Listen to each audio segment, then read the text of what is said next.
Bienvenue à tous et merci de nous rejoindre pour cette nouvelle édition de l'interview. Aujourd'hui, je reçois Serge Espoir Matomba, premier secrétaire du Peuple uni pour la rénovation sociale et candidat à l'élection présidentielle camerounaise. Bienvenue.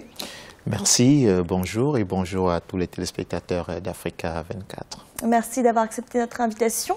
Serge Espoir Matomba, vous n'avez même pas 40 ans. Les Camerounais sont-ils prêts à abandonner la sécurité, l'expérience pour la nouveauté? Les Camerounais sont plus que prêts à abandonner ce que nous allons appeler la continuité avec l'actuel chef de l'État qui, jusqu'à présent, a uniquement pu permettre au climat sociopolitique de se dégrader considérablement. Et il faut dire, en passant, je ne suis pas le plus jeune candidat. Il y a deux jeunes auprès de moi, un autre de 38 ans, qui sont aussi de la course, de la partie.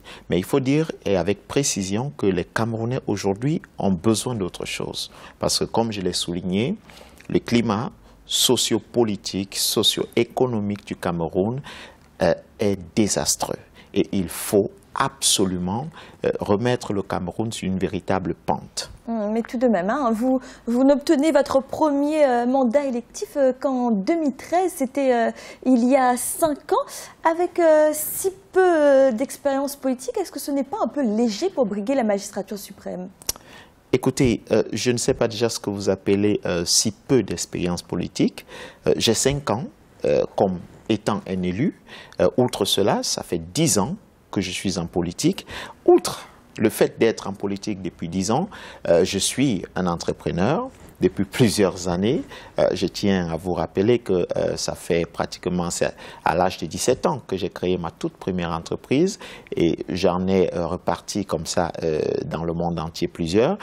L'expérience en politique, c'est quelque chose, si vous voulez, qui est considéré pour moi comme le quotidien de ce que nous faisons, ce que nous avons à faire pour l'amélioration des conditions de vie. Et je puis vous rassurer que depuis 10 ans que nous avons parcouru les artères du Cameroun, nous avons pu récolter quelque chose de précis, discuter avec ces Camerounais. C'est d'ailleurs pour cette raison que nous avons une offre, la meilleure offre politique que nous avons aujourd'hui pour le Cameroun. Alors vous le dites, vous êtes récemment venu à la politique, vous étiez d'abord entrepreneur. Ça signifie quoi finalement, que vous estimez qu'on gère un pays comme on gère une entreprise ? La gestion d'un pays est complètement différente d'une entreprise, il faut le dire, mais il faut déjà savoir exactement ce qu'on a à faire. Je tiens à vous préciser qu'avant de me rentrer dans la politique active au Cameroun, j'ai été conseiller d'un président de la République. Ça veut dire que je ne commence pas avec les affaires politiques précisément en 2008, mais plutôt plusieurs années avant. C'est pour dire qu'il y a une expérience véritablement poussée, mais le plus important, c'est ce que nous allons faire pour la nation. Parce que essayer de présenter, n'est-ce pas, le parcours ou l'expérience d'un individu pour se projeter dans ce que cette personne pourra faire pour la nation, c'est un peu limite. Parce que si on prend l'expérience de ceux qui nous dirigent aujourd'hui, on a bien envie de dire, autant mieux avoir quelqu'un qui commence ses premiers pas que ceux qui sont là présents. Alors évoquons justement votre programme. Parmi les mesures de ce programme, vous dites que votre projet de société prévoit la création de 5 millions d'emplois en 5 ans. C'est un chiffre quand même exorbitant. Est-ce que ce n'est pas là une promesse purement électoraliste? Non, vous savez, je l'ai dit tout à l'heure, le climat socio-économique n'est pas favorable à la création d'entreprises. Lorsque nous le disons, nous ne disons pas que la fonction publique créera 5 millions d'emplois. Ce sera beaucoup plus dans le secteur privé. Et là, nous avons dit comment? Nous allons favoriser déjà un climat d'affaires propice pour tous et nous allons permettre, n'est-ce pas, que la plupart des entrepreneurs qui vont se lancer dans l'entrepreneuriat et qui pourront créer et mettre sur pied des start-up, PMI, PME, qui vont embaucher un minimum de 5 Camerounais, pourront bénéficier d'une certaine exonération des taxes durant 3 ans. Nous avons dit présentement l'impôt sur les sociétés au Cameroun est de 30%. nous allons réduire considérablement cet impôt durant les 3 ans jusqu'à 10%. Cela, c'est pour permettre aux entreprises qui naissent, et même celles qui existent déjà, d'embaucher un minimum de 5 Camerounais. Mais outre cela, il y a l'accompagnement financier. Nous allons négocier avec les banques de la place pour amener, n'est-ce pas, les banques à accorder des crédits aux entrepreneurs. C'est pour cette raison que nous avons dit que nous allons accorder à certaines banques, n'est-ce pas, une sorte de garantie souveraine pour qu'elles puissent accompagner les entreprises. Alors justement, vous parlez de financement. Il faut financer un tel programme, 5 millions d'emplois. Avec quel argent financez-vous ce programme quand on sait que le Cameroun fait face à des dépenses très importantes, notamment avec la lutte contre Boko Haram? Il faut dire déjà que tout dépend des priorités que nous nous fixons. Vous savez, la gestion d'un État est présentée, si vous voulez, ou alors est gérée conformément aux priorités. Les financements ne posent pas un problème, parce qu'aujourd'hui, il faut le savoir, le Cameroun n'est pas un pays pauvre, même si les Camerounais vivent, n'est-ce pas, dans une situation difficile. Alors, pas pauvre, mais il a beaucoup de dépenses. Et il a beaucoup de dépenses qui ne feront pas partie de nos priorités. La lutte Boko Haram ne sera pas une priorité. Nous avons des priorités qui trouveront des solutions précises.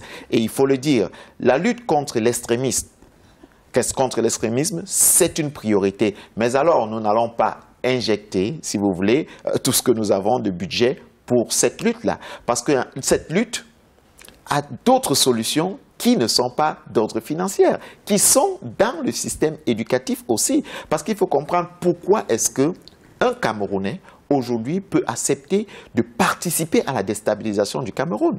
L'heure, comme je le dis toujours, n'est plus au diagnostic parce que nous avons les résultats. Et il est important donc de poser les jalons pour que le Camerounais soit la première protection du Cameroun et des Camerounais. Pour revenir au financement, comme nous étions en train de parler, oui, quelles sont les solutions de financement? Les poches sont énormes. Nous avons dit que nous développerons, n'est-ce pas, une taxe sur les produits manufacturés. Nous avons parlé de l'impôt domestique, qui est l'impôt tiré, n'est-ce pas, des ressources naturelles du Cameroun. Et nous avons parlé de l'économie tertiaire, c'est-à-dire que des stacks qui sont prélevés, n'est-ce pas, des services.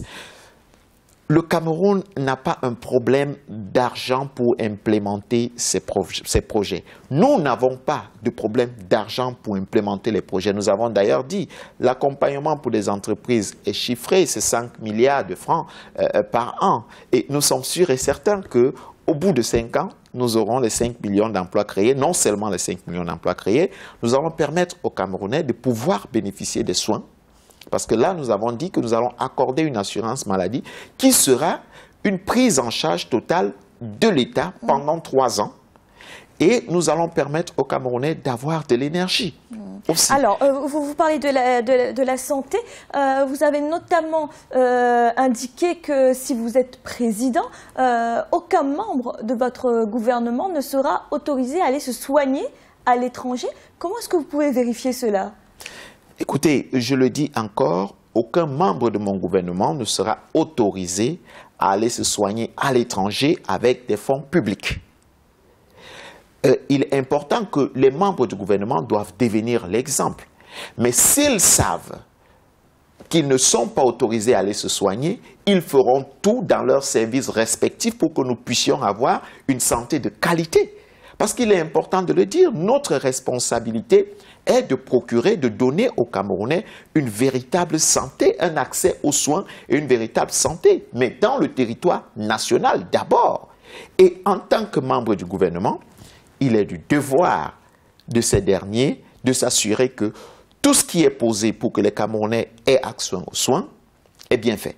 C'est la première condition. Il faut dire que nous allons considérablement améliorer le plateau technique. Et dans notre projet sur la santé, nous avons parlé, n'est-ce pas, de l'amélioration des infrastructures, du corps médical et bien d'autres choses. C'est pour dire qu'en réalité, les membres du gouvernement doivent désormais devenir l'exemple de ce que nous demandons. Alors, il y a une autre question sur laquelle vous vous investissez beaucoup également, c'est la crise anglophone. Vous ne craignez pas que l'on pense que vous surfez finalement sur ce sujet d'actualité pour engranger des voix?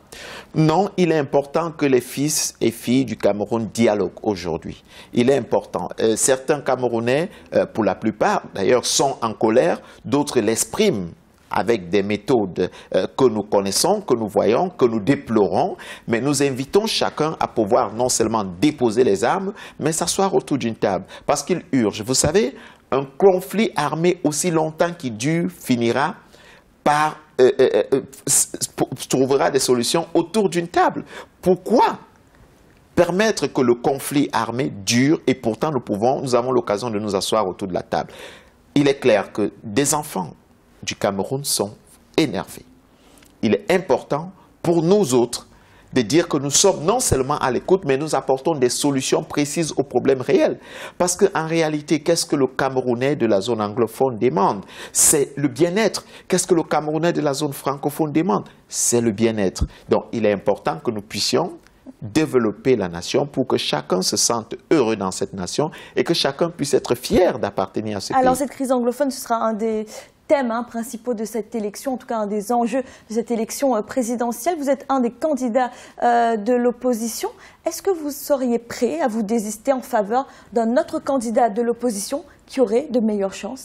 Nous l'avons dit depuis, c'est pour cette raison que nous sommes en pourparlers jusqu'à présent avec plusieurs candidats, mais il faut le dire, l'élection de 2018 est une élection historique au Cameroun. C'est la première fois qu'on a à une élection présidentielle 9 candidats.